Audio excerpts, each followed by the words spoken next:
Vamos a comenzar con la enseñanza de esta mañana y quiero seguir con la serie que hemos comenzado a revisar, que hemos titulado Conociendo a Jesús, y creo que pues esta serie va a ser de mucha bendición para todos los que estamos aquí, porque nos va a ayudar a comprender, conocer más profundamente a nuestro Señor, a nuestro Salvador, a través de los evangelios.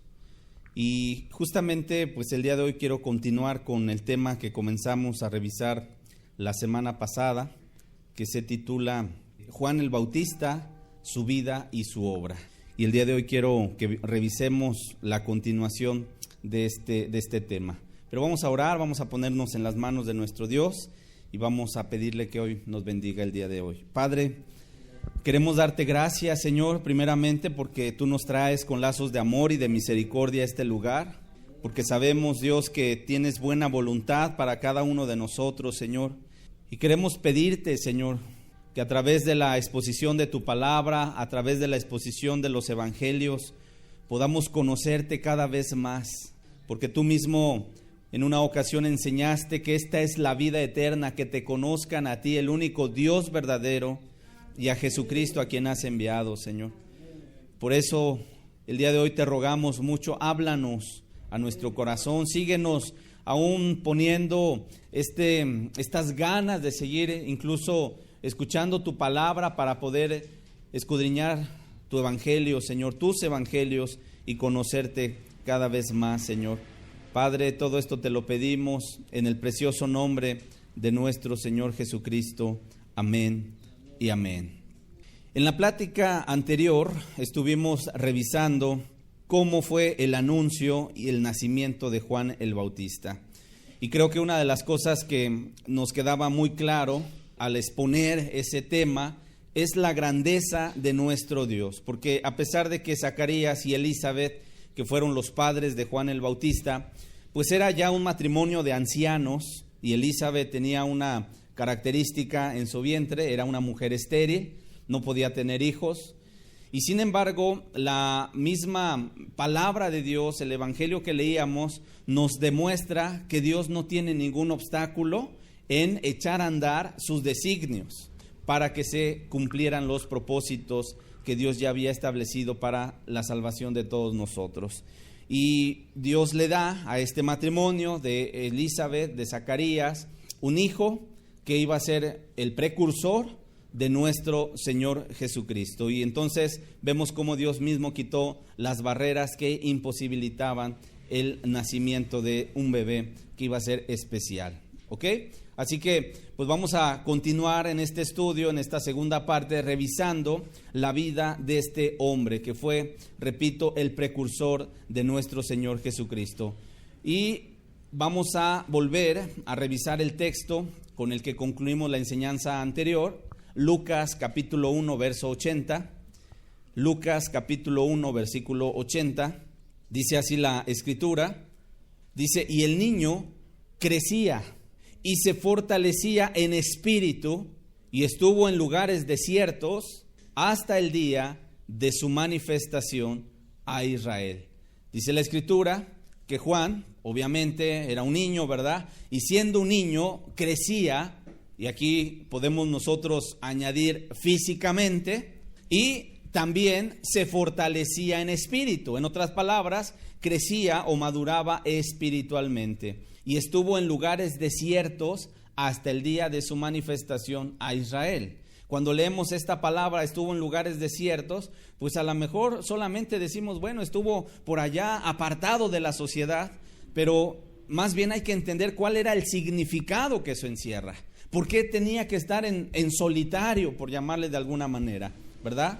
Porque decimos, Juan estaba siendo enseñado por Dios a alejarse de una vida de lujos y de comodidades, y por el contrario también estaba siendo enseñado a vivir en una vida con lo más básico y lo más sencillo e indispensable. ¿Ok? Él no estaba preocupado por imitar los modelos o las formas de pensar de la sociedad, sino que él estaba centrado en el llamado que Dios le había hecho. ¿Estamos de acuerdo? Porque en ocasiones, y esto lo podemos ver incluso hasta el día de hoy, la gente busca imitar La gente busca copiar las modas o las filosofías que este mundo va imponiéndonos o trata de imponernos, ¿cierto o no? El día de hoy, por ejemplo, la gente busca seguir las modas de este mundo porque de alguna manera le hacen sentir que vale algo. Y por ejemplo, si la moda es vestir de tal o cual ropa para enseñar el cuerpo, díganme si no es cierto, todo mundo anda buscando vestir la ropa del momento.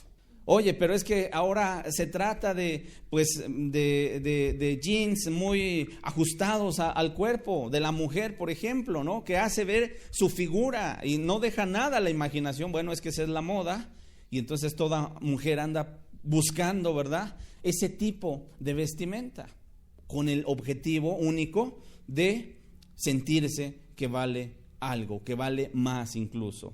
Si la mentalidad del mundo es como dice el refrán, buen caballero es don dinero, ¿qué hace la gente el día de hoy? Gasta hasta el último de sus esfuerzos para conseguir lo material, ¿verdad? Y si es posible trabajar 2 o 3 turnos en la empresa para ganar más dinero y llevar más dinero a la casa, no importa, con el único objetivo de conseguir esto, el recurso, ¿ok? Y así podemos ir viendo cómo la gente trata de seguir las pautas que la sociedad va marcando para sentirse bien con los demás y para que le reconozcan. Sin embargo, podemos decir que los pensamientos de Dios son muy distintos a los pensamientos del hombre, ¿verdad? ¿No dice la Biblia allá en Isaías 55, del verso 8 al verso 9, porque mis pensamientos no son vuestros pensamientos? Mis pensamientos, dijo Dios, no son los tuyos. Dice, ni tus caminos, mis caminos, dijo Jehová.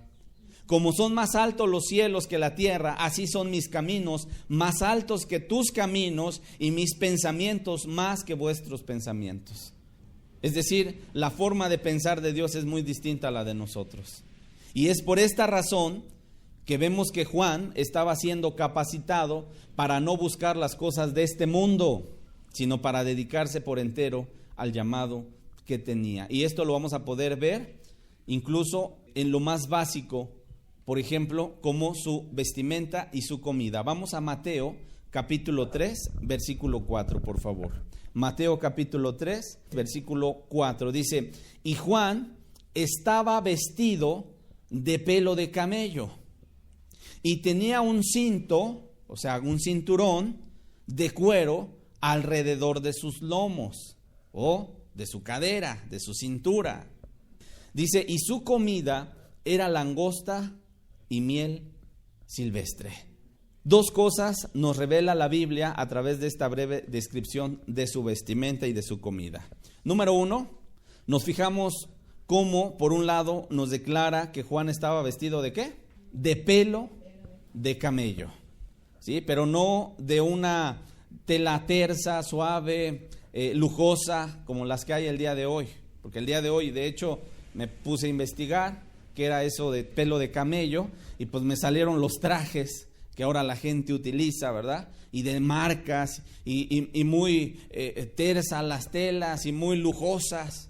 Pero yo quiero decirte, bueno, en aquel tiempo se trataba de un burdo paño de tela tosca.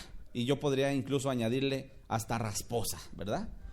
Y tenía un cinto de cuero alrededor de su cintura. Aquí vemos que necesitamos entender que a pesar de que su vestimenta no se trataba de tela cómoda o ligera para poder andar con toda libertad, sin embargo, él usaba esta vestimenta a manera de abnegación. En otras palabras, para mantener sometidos sus propios gustos o comodidades. ¿Estamos claros? Eso es por un lado. Por otro lado, lo que también alcanzamos a entender a través de la vestimenta que tenía Juan el Bautista es que Dios estaba mandando a la gente de aquella época un mensaje. ¿Y cuál era el mensaje? El mensaje es que Juan vestía como un profeta, y no solamente como un profeta, sino que muy similar al profeta Elías. Vamos por favor a Segunda de Reyes, capítulo 1, versículo 7 y versículo 8. Segunda de Reyes, capítulo 1, versículo 7 y versículo 8. Dice, este contexto, tú lo puedes leer en casa, es un rey llamado Ocosías, que tiene una enfermedad por una caída que tuvo, y entonces manda a sus consejeros, a su gente de confianza, a consultar a Baal-zebú para saber si él iba a sanar. Imagínate, un dios pagano. Y entonces cuando van los criados de aquel rey, se topan con un profeta, y entonces los manda de regreso con palabras, y entonces llegan con el mensaje que les dio el profeta, y dice el verso 7, entonces él les dijo, ¿cómo era aquel varón que encontrasteis? Y dijo estas palabras, y ellos le respondieron, un varón que tenía vestido de pelo y ceñía sus lomos con un cinturón de cuero. Entonces él dijo, es Elías Tisbita. En otras palabras, si nos damos cuenta, con la pura descripción de la vestimenta que tenía Elías, el rey Ocosías pudo saber que se trataba del profeta. De tal manera que los israelitas de aquel tiempo debieron conocer, o debieron saber, debieron intuir que Juan era un profeta por su forma de vestir. Y no solamente que era un profeta, sino que les debió haber recordado al profeta Elías. Si es que leían las escrituras también, ¿verdad? ¿Qué más vemos? ¿Qué dice también el versículo 4 de Mateo 3? Dice que Juan estaba vestido de pelo de camello y tenía un cinto de cuero alrededor de sus lomos, y su comida era langostas y miel silvestre. En otras palabras, su dieta estaba basada en una dieta muy simple, muy sencilla. Era la dieta más simple que tú te puedas imaginar de subsistencia, de alguien tan entregado a su misión que las comodidades y los placeres normales de la vida quedaban relegados al olvido. Esta forma de vivir de Juan era un constante reproche al espíritu mundano de la época. Y ya no digamos hasta nuestros días, porque díganme si no, el día de hoy sigue esa misma filosofía. La gente ha acuñado, recuerdo un comercial hace muchos años, para anunciar una pastilla que existe hasta este día. ¿Para qué se toma? ¿Cuándo hay qué? Acidez, agruras, una comida cayó mal. Bueno, había un comercial que salía la gente en las fiestas comiendo las garnachas, las quesadillas, y hasta se derramaba el mole ahí en la camisa, y había una cancioncita que decía: la vida es para disfrutarse, con gran placer, puro comer. Y era la canción que acompañaba, y ya al final decía Alka-Seltzer. Pero ve la mentalidad. La vida es para disfrutarse con gran placer, puro comer. Ya si al rato te sientes mal, pues tómate tus 2 pastillas y entonces asunto resuelto, problema resuelto. ¿Estamos de acuerdo? Entonces, ¿qué nos deja entender incluso la misma comida que ingería Juan el Bautista? Que era un reproche hasta para la gente de aquella época y mucho más para la gente de nuestra época, que en ocasiones está muy enfocada hacia la comida. Mucha gente no come para vivir, sino vive para comer. De tal manera que lo que estamos mirando en la vida de este hombre es que su vida estaba tan enfocada no en satisfacerse los más mínimos impulsos de su carne, sino más bien cumplir con los requerimientos de parte de Dios. Esta forma de vida y de conducirse fue incluso reconocida por el mismo Señor Jesús. Vamos a Lucas capítulo 7, por favor. Lucas capítulo 7, versículo 24 al 27. Dice: cuando se fueron los mensajeros de Juan, comenzó a decir de Juan a la gente. Este es el Señor Jesús el que va a hablar. ¿Qué salisteis a ver al desierto? ¿Una caña sacudida por el viento? ¿Mas qué salisteis a ver? ¿A un hombre cubierto de vestiduras delicadas? He aquí los que tienen vestidura preciosa y viven en deleites, en los palacios de los reyes están. ¿Mas qué salisteis a ver? ¿A un profeta? Dice: sí, os digo, y más que profeta. Este es de quien está escrito: he aquí, envío mi mensajero delante de tu faz, el cual preparará tu camino delante de ti. Fijémonos cómo el Señor Jesús incluso resalta el carácter firme que tenía este hombre. Este hombre no tenía un carácter débil, no tenía un carácter vacilante. De hecho, hace el Señor Jesús una pregunta retórica y les dice: ¿qué salisteis a ver? ¿Salisteis a ver al desierto una caña sacudida por el viento?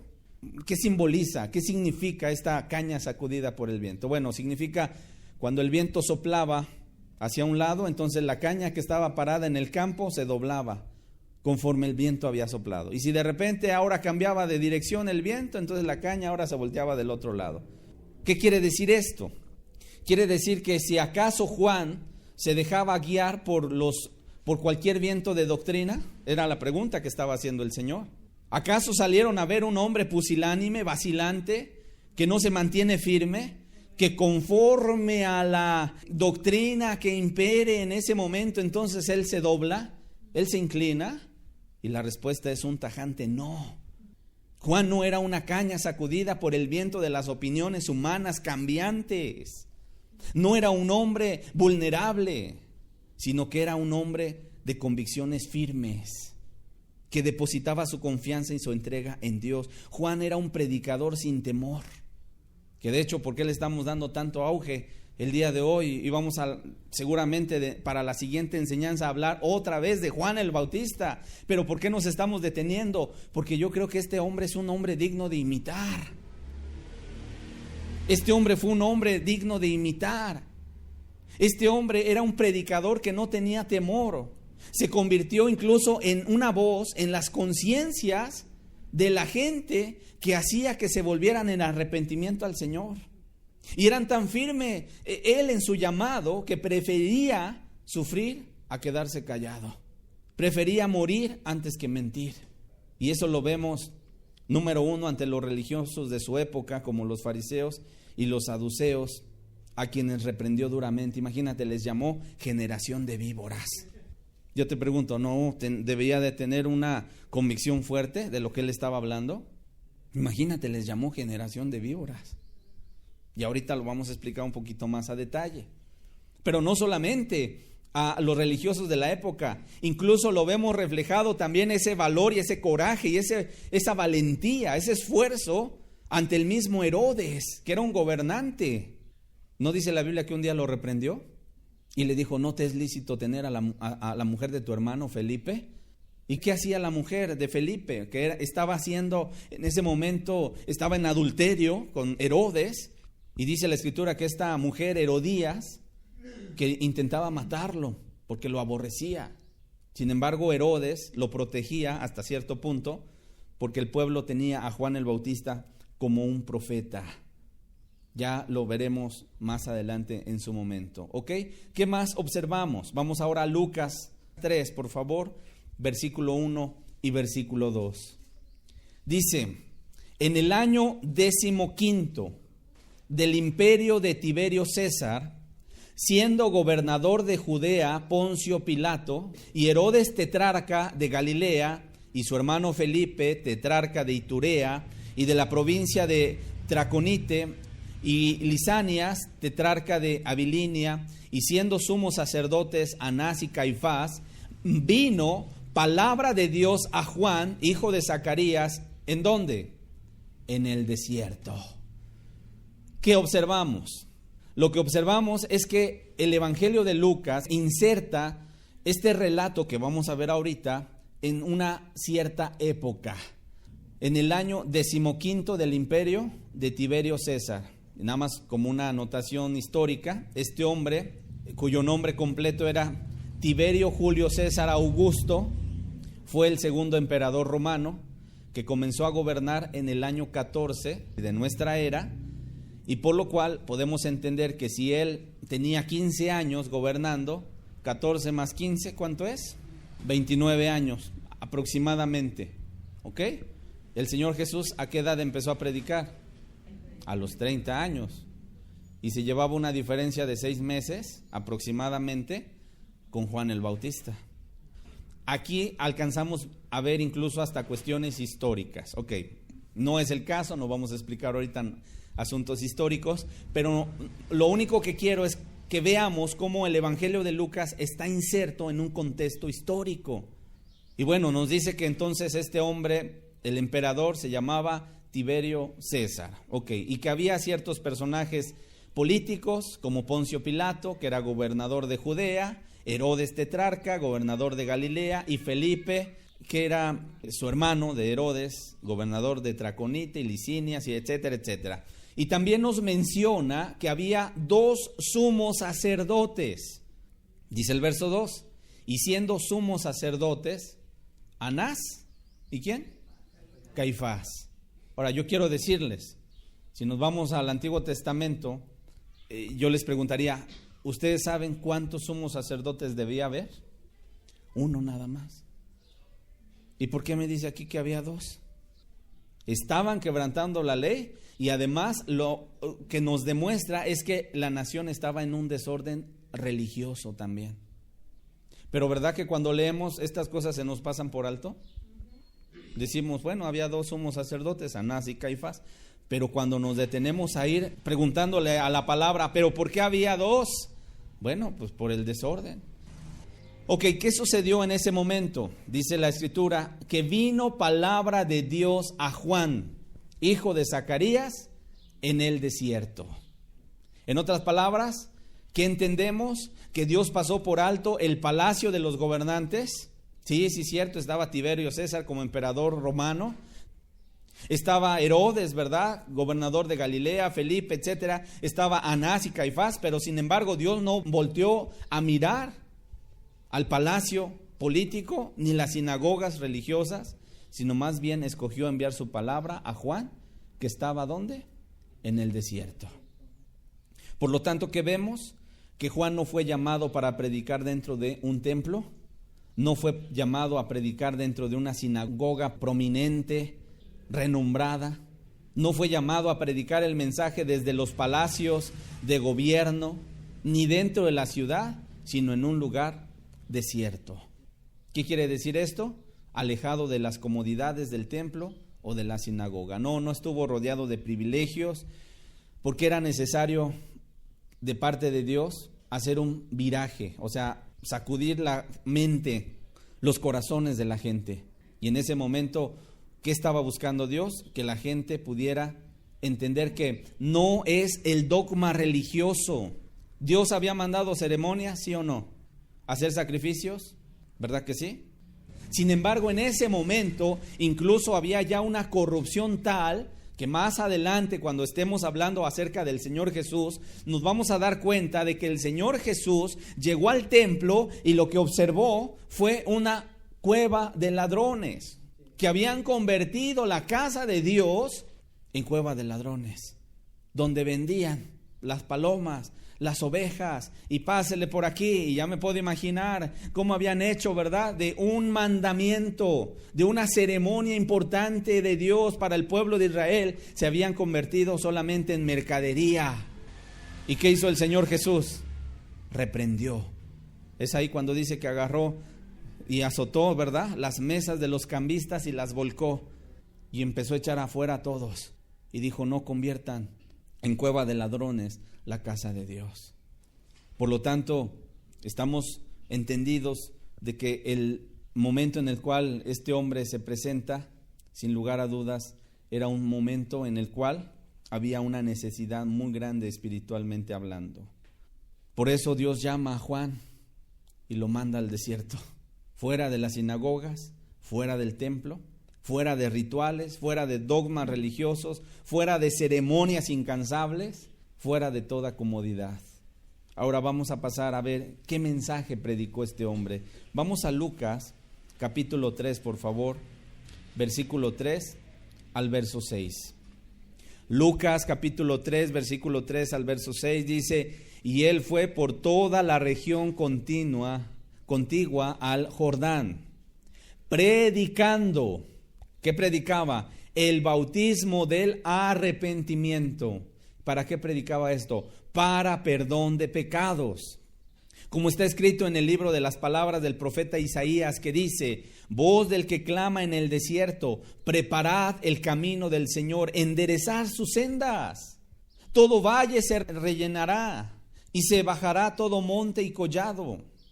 Los caminos torcidos serán enderezados y los caminos ásperos allanados, y verá toda carne la salvación de Dios. ¿Qué vemos aquí? Aquí vemos detallado su ministerio. Juan, por lo tanto, entendemos que era un profeta, ¿verdad? Pero además era un predicador que llamaba a la gente ¿a qué cosa? Al arrepentimiento, con el único objetivo de preparar su corazón para el encuentro con el Salvador. Ahora, la palabra que se traduce aquí, en esta porción de la Escritura, como arrepentimiento, es la palabra griega metanoía, que significa un cambio de mente y un cambio de camino con respecto al pecado. Tiene que ver con sentir culpa o compunción por el pecado, que te lleva a dejarlo, que te lleva a aborrecerlo y que te lleva a abandonarlo también.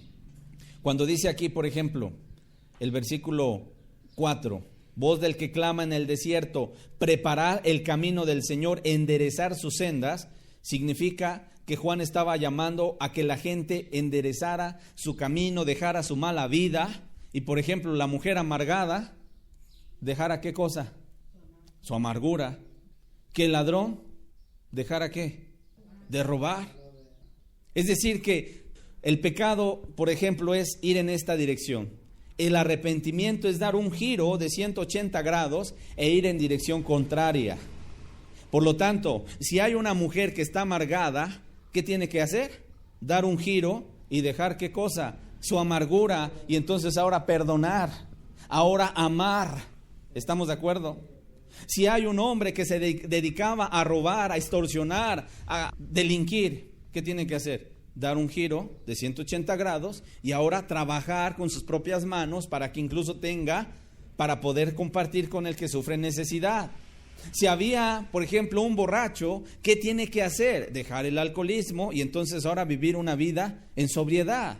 El que andaba en inmoralidades sexuales, viviendo, ¿verdad? Fornicando aquí y allá, ¿qué tiene que hacer? Girar 180 grados y ahora vivir una vida santa y pura. ¿Estamos de acuerdo? Ese es el arrepentimiento, que el mentiroso dejara de mentir y ahora hablara verdad. Pero ¿qué sucede si en algún momento, por ejemplo, la persona dice, no, yo soy mentiroso y la verdad es que sí quiero de Dios, pero no quiero dejar mi mentira? Yo pregunto, ¿la persona se habrá arrepentido? No verdaderamente. Pudo haber sentido un poco de remordimiento. Sin embargo, lo que la Biblia estaba llamando desde ese momento es: endereza tus caminos, endereza tus sendas, prepara el camino al Señor. Y de hecho sigue describiendo y dice: todo valle se rellenará. Y cuando dice todo valle se rellenará, esto quiere decir que ahí donde haya aflicción o escasez a causa de una vida de pecado, cuando nos acercamos a Dios en arrepentimiento, nuestra alma empieza a quedar satisfecha al ser perdonada. ¿Estamos claros? Pero eso sí también lanza una advertencia cuando dice a todo monte y collado. Por ejemplo, dice: todo valle se rellenará y se bajará todo monte y collado. ¿Qué es un monte? Lugares altos. ¿Y a qué hace referencia el lugar alto? Al soberbio, al engreído, al que se cree más. Es que yo conozco, es que yo sé, como estaban en ese momento los fariseos, ¿verdad? De aquella época. ¿Y qué les dice? A todo monte y collado, que se bajen, que se humillen, que los caminos torcidos sean enderezados y los caminos ásperos allanados. ¿Para qué? Para que toda carne vea la salvación de Dios. Y yo podría incluso quedarme un poquito aquí y decir esto, hermanos: qué mensaje tan más confrontador. Y esto es lo que hoy se necesita, hermanos. Pero yo pregunto, ¿cierto o no? Se necesita una pasión para sacar del acomodo a la gente. Se necesita una entrega, se necesita un fuego, se necesita un ardor de parte de Dios en el corazón del predicador. Porque incluso quiero decirte con tristeza, este es uno de los mensajes más olvidados el día de hoy, el tema del arrepentimiento. que incluso los mismos que predican hoy la palabra, ¿verdad?, ya ni siquiera llaman a la gente al arrepentimiento. Nada más con que la gente levante su mano, a ver, ¿quién quiere ser salvo en este lugar? Levante su mano, y todo el mundo levantando la mano y dice, bueno, vamos a hacer una oración, yo le llamo mágica, del pecador, ¿verdad? Y a ver, repitan esta oración después de mí. A ver, Señor, yo me arrepiento y te reconozco como mi único y suficiente Salvador. Y la gente está repitiendo y dice el predicador, ya están todos arrepentidos, ya están todos salvos, ahí está la salvación, tú eres salvo. Y la gente se levanta y vuelve a su misma vida. Y la pregunta es, y bueno, ¿y entonces? ¿Qué pasó ahí? Platicaba con un hermano y le decía, hermano, hoy veo que incluso los predicadores están más preocupados por hablarle a la gente palabras que suavicen, ¿verdad?, al oído, y que sean palabras suaves, que no los confronten. De hecho, si está ahí sentado el adúltero en la banca de la congregación, bueno, no le digas nada, porque él es el que da el diezmo, él es el que da las ofrendas más jugosas, y no le dice nada. Ni se le reprende, ni se le llama al arrepentimiento. Y en ocasiones, quiero decirte con tristeza también, se le cataloga como una debilidad. Ay, es que el hermano es débil. Y se le considera como pobrecito. ¿Cuánto sufre? ¿Y sabes cuál es la consecuencia de predicar un mensaje diluido? Que no hay extensión del reino, hermanos. Y hoy yo puedo ver muchos predicadores que se han convertido solo en grandes animadores, que predican, y lo digo entre comillas, lo que la gente quiere oír. Predicadores que apapachan el oído de sus oyentes, pero que no llaman a la gente a un cambio de vida. Y el día de hoy se amontonan los predicadores que están más preocupados por hablarles palabras suaves a los oídos de la gente que confrontarlos con su propio pecado. Y por eso la gente no persevera. Por eso la gente no va hacia adelante, sino que en ocasiones se conforma con haber sentido bonito. Ay, es que sentí bien bonito. Es que lloré mucho. Y yo diría, bueno, qué bueno que lloraste mucho, pero ¿sigues perseverando?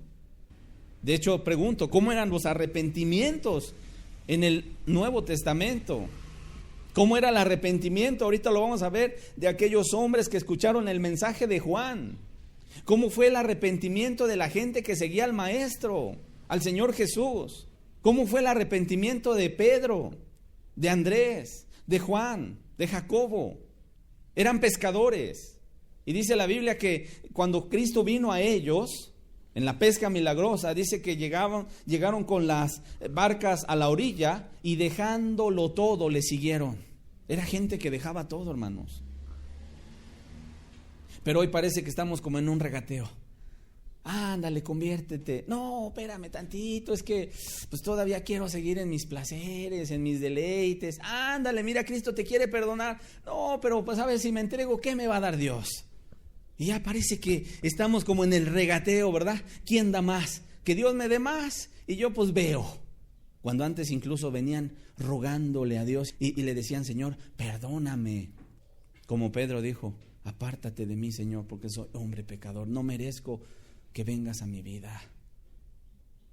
Y por eso yo incluso diría, hermanos, es tiempo de volver a las sendas de Dios.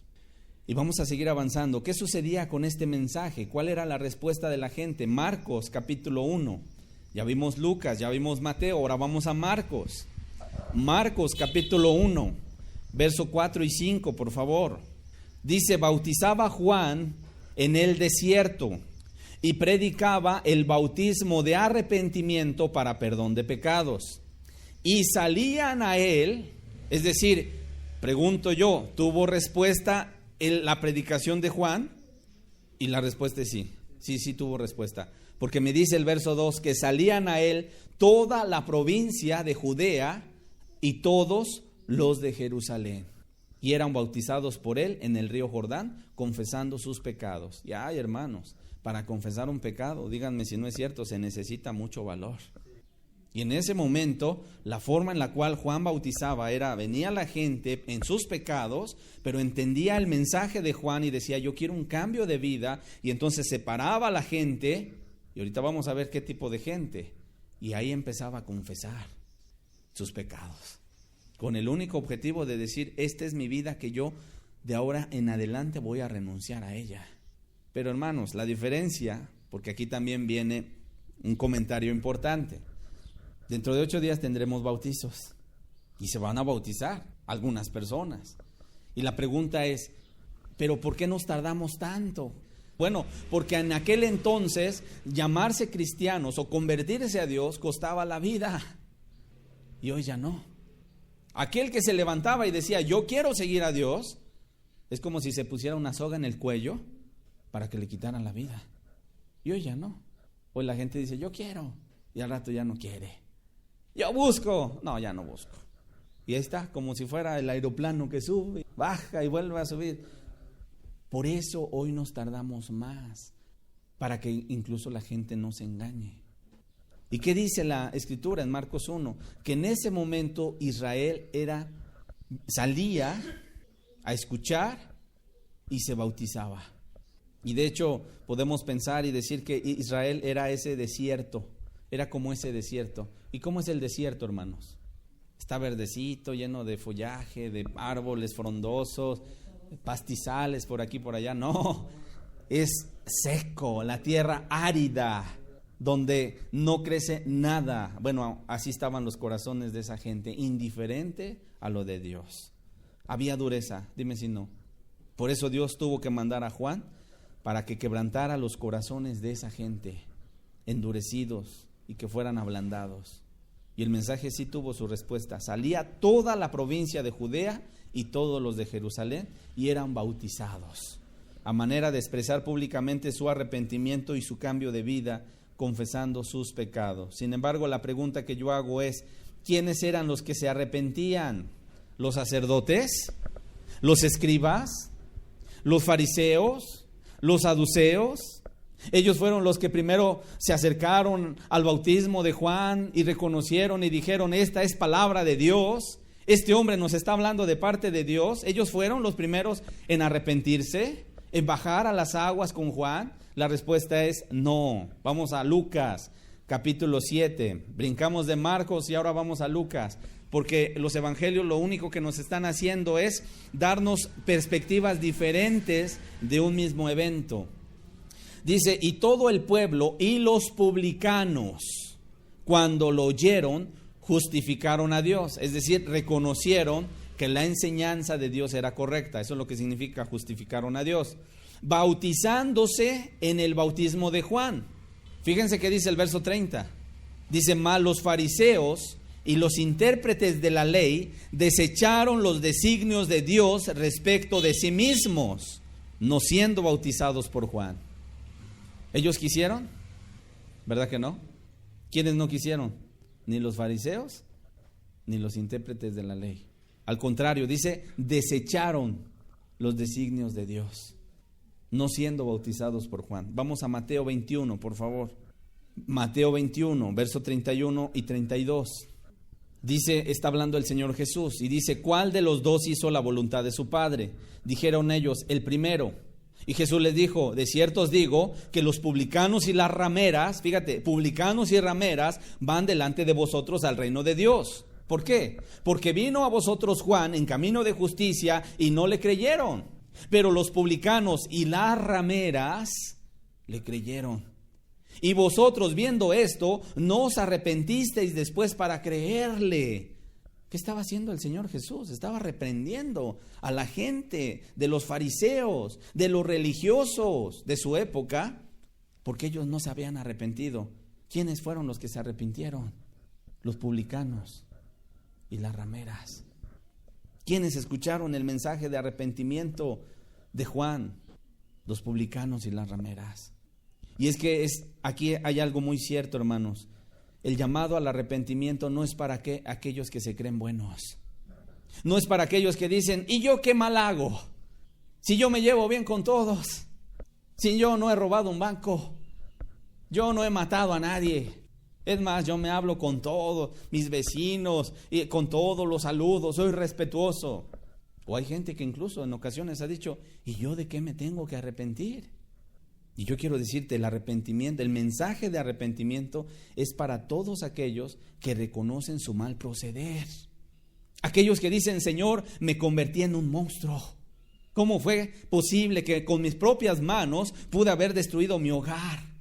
El arrepentimiento es para aquellos que dicen: Señor, apártate de mí porque soy pecador.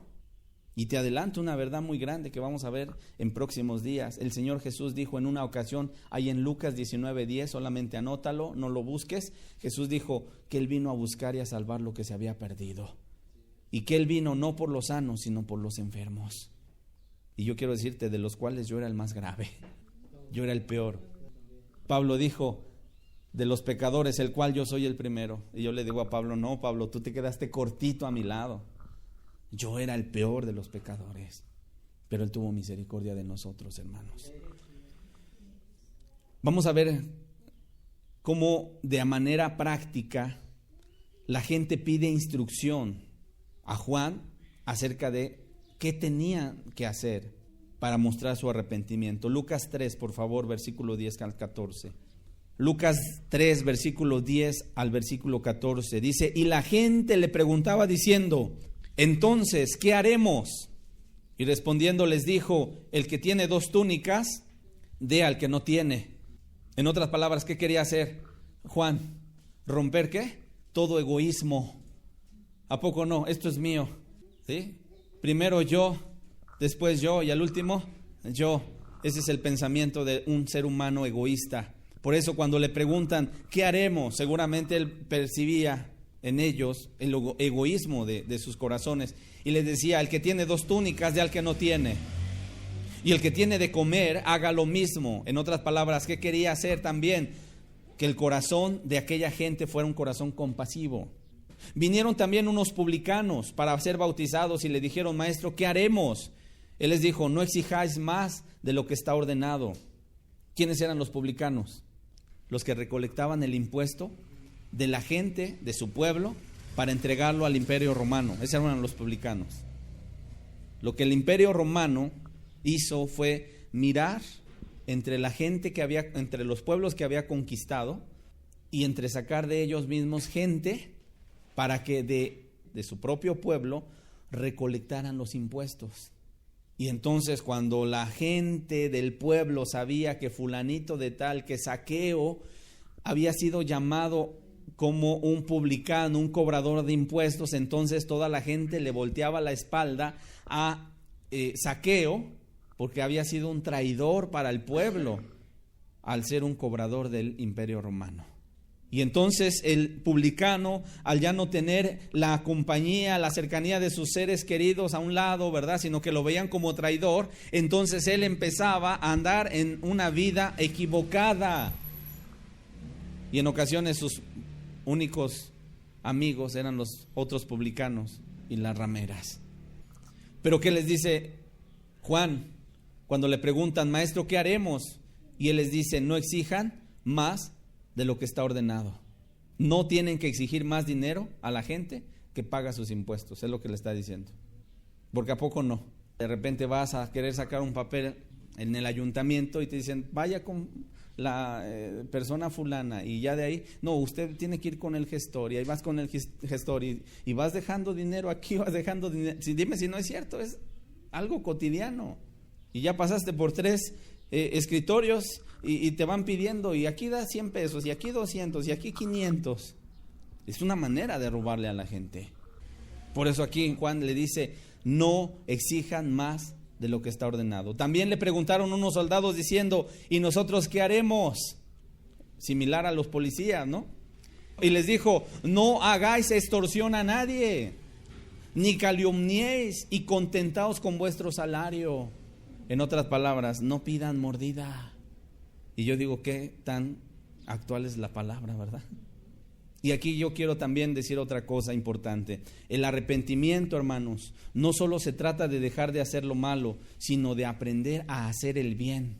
Ese es el verdadero arrepentimiento. Por eso ponía este ejemplo de la mujer amargada. ¿Qué tiene que hacer? Voltearse, darse la media vuelta, y entonces ahora amar y perdonar. ¿Estamos de acuerdo? El que hurtaba ya no va a hurtar, ahora va a trabajar y va a tener que dar. El que mentía ahora va a tener que hablar verdad. Y eso lo vemos en Efesios capítulo 4, versículo 25. Efesios capítulo 4, verso 25 al 32. Dice, por lo cual, desechando la mentira, hablad verdad cada uno con su prójimo, porque somos miembros los unos de los otros. Airaos, pero no pequéis, no se ponga el sol sobre vuestro enojo, ni deis lugar al diablo. El que hurtaba, no hurte más, sino trabaje, haciendo con sus manos lo que es bueno, para que tenga que compartir con el que padece necesidad. Ninguna palabra corrompida salga de vuestra boca. Y aquí en palabra corrompida, groserías, chismes, albures, lo que usted le ponga.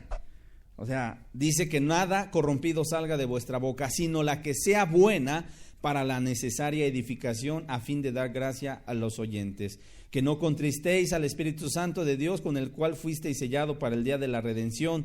Quítense de ustedes toda amargura, enojo, ira, gritería, maledicencia y toda malicia, pero antes, dice, sean benignos unos con otros, misericordiosos, perdonándose unos a otros, como Dios también nos perdonó a vosotros en Cristo. Y esto es la característica de un verdadero arrepentimiento. ¿Estamos claros? Vivir contraria a la vida de pecado. Ok, ¿qué más? Vamos a Mateo capítulo 3, por favor. Vamos a ver cómo, cuando Juan estaba bautizando al pueblo que se acercaba al bautismo, había gente religiosa que también se acercó al bautismo de Juan, pero sus intenciones no eran correctas. Y Juan se dio cuenta. Mateo 3, versos 7 al 10.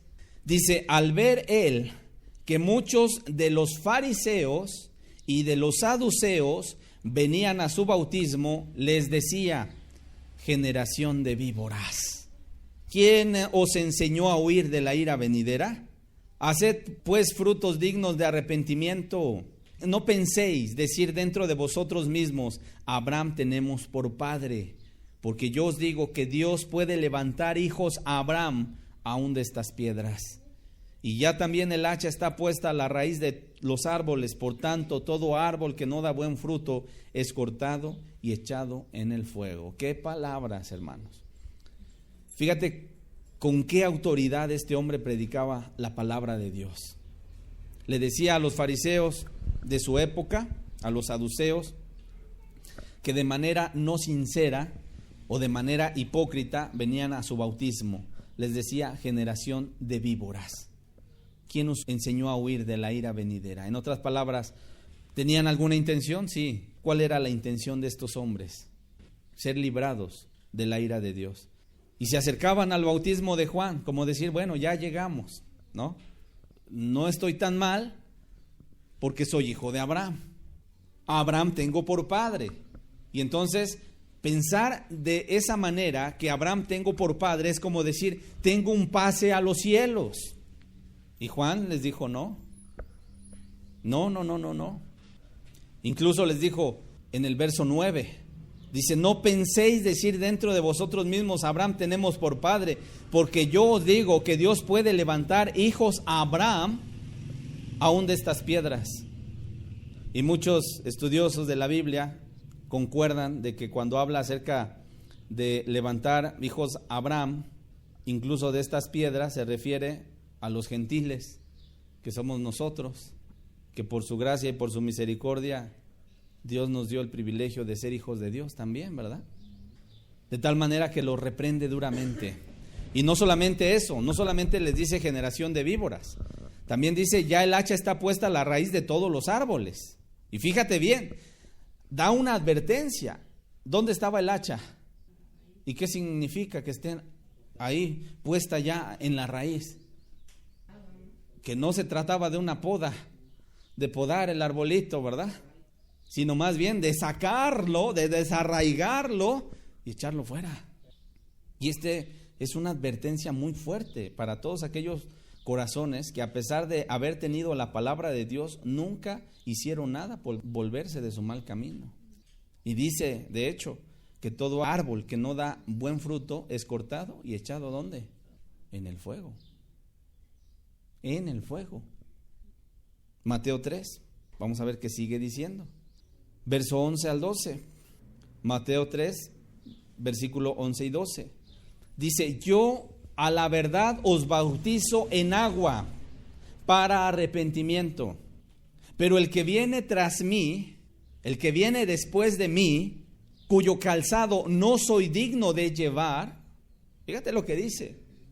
No me siento ni digno de agarrar sus sandalias y llevarlas. Y en el pasaje paralelo dice, de quien no soy digno de desatar encorvado la correa de su calzado, ni siquiera amarrarle ahí, ¿verdad? La correa de su calzado, no soy digno. Dice, es más poderoso que yo.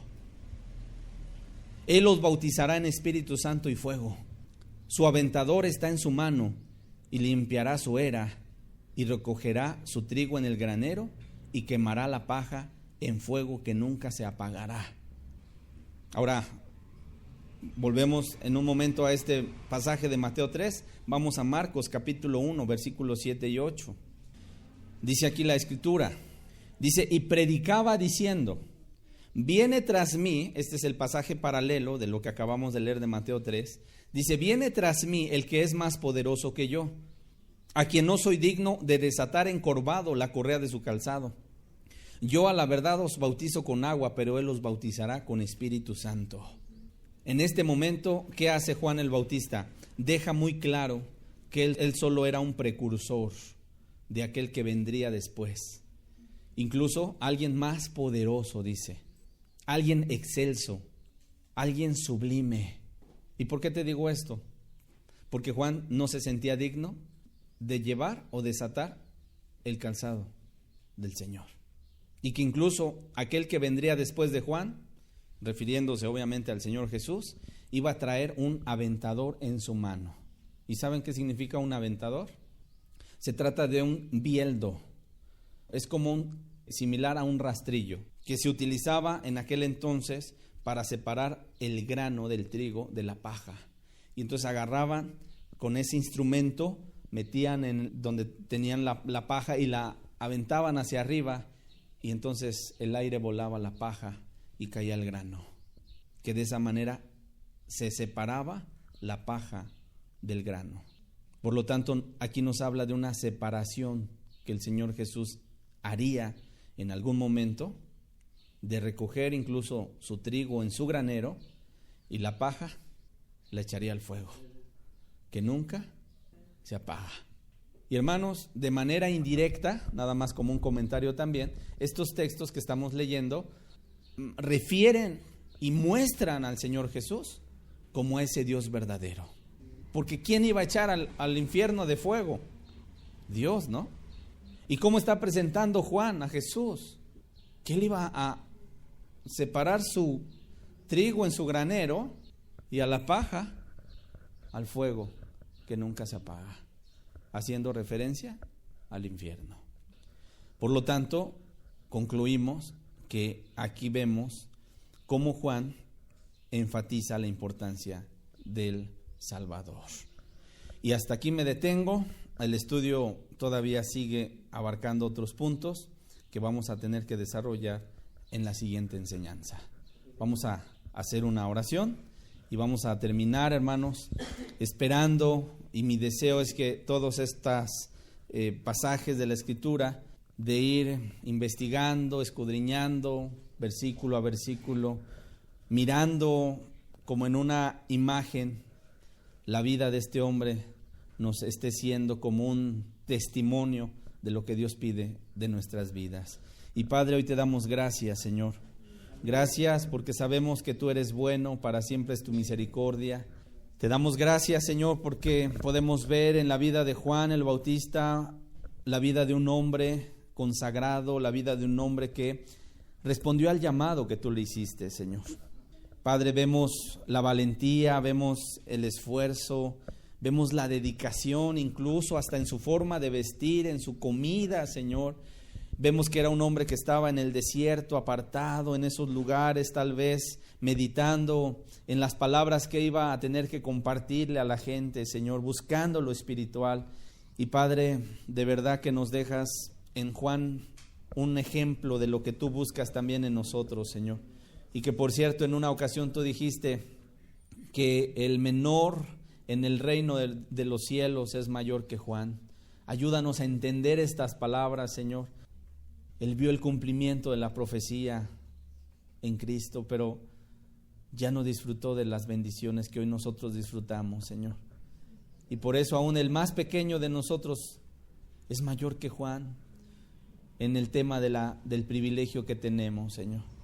Pero ayúdanos a entender eso, ayúdanos incluso a entender también que de los días de los profetas hasta Juan, el reino de los cielos sufre violencia y solo los valientes lo arrebatan. Ayúdanos a ser valientes, arrojados, a no tener temor, Señor, incluso si tú nos mandas a predicar, como este hombre no tuvo temor un día, Señor, de reprender al mismo gobernador, Señor, de Galilea, Señor. Padre, ayúdanos a sacar muchas enseñanzas de estos estudios, Señor. Y gracias te damos por la palabra del día de hoy. En el nombre de Jesús. Amén y amén.